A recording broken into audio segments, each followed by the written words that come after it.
这里痒那里痒，皮肤瘙痒是很多民众日常都会有的症状。皮肤科医师指出，在皮肤科门诊当中，病人最常会抱怨的症状是皮肤瘙痒。今天针对皮肤瘙痒议题，访问皮肤科专家柯世忠医师，来跟大家分享日常照护知识。从婴幼儿的尿布疹，包括牛皮癣、全身性湿疹，包括私密处的瘙痒，在皮肤科门诊相当的常见。这样的患者来求诊的时候，我们给他很好的治疗，可是患者还是会觉得他的皮肤即使擦了乳液，即使用了清洁用品，他的痒并没有因为这样子而改善。我们去找一下原因，去发现他使用的清洁用品，它的皂碱的成分，它的 pH 值酸碱度的选择，的确会影响到医师给予治疗的效果。所以我们给患者建议的是，除了你皮肤皮脂的保湿必须要做好之外，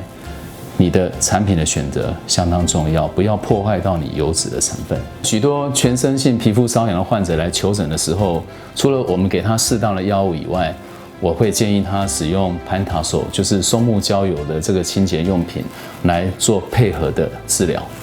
那这样的治疗，以这个 case 来说，它是属于全身性汗疹的患者，他来全身性瘙痒的过程中，你给他药以后，在我们身上给他涂了Pantosol，就是松木焦油，涂了以后大概3天以后，他回诊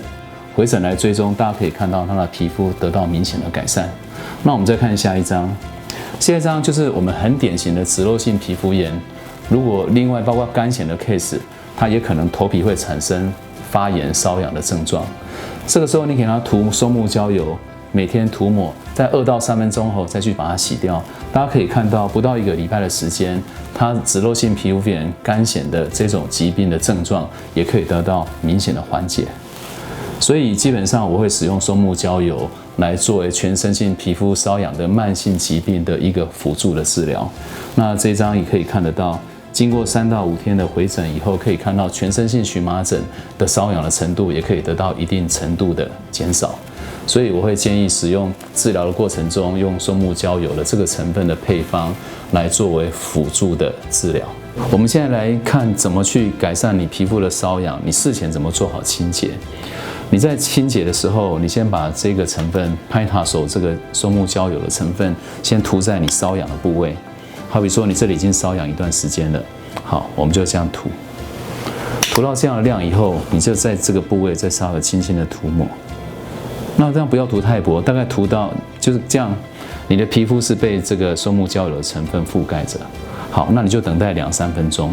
那如果你这个是要涂在你的头皮上，涂上去以后，你可以再停再稍微久一点，让它吸收达到止痒的效果的时候，3分钟后你就可以再去用清水把它洗掉。那不要忘记回去洗掉以后，记得还要再涂抹上乳液保湿，然后再搭配医师使用的药物，这样你的瘙痒才能够达到比较明显的改善。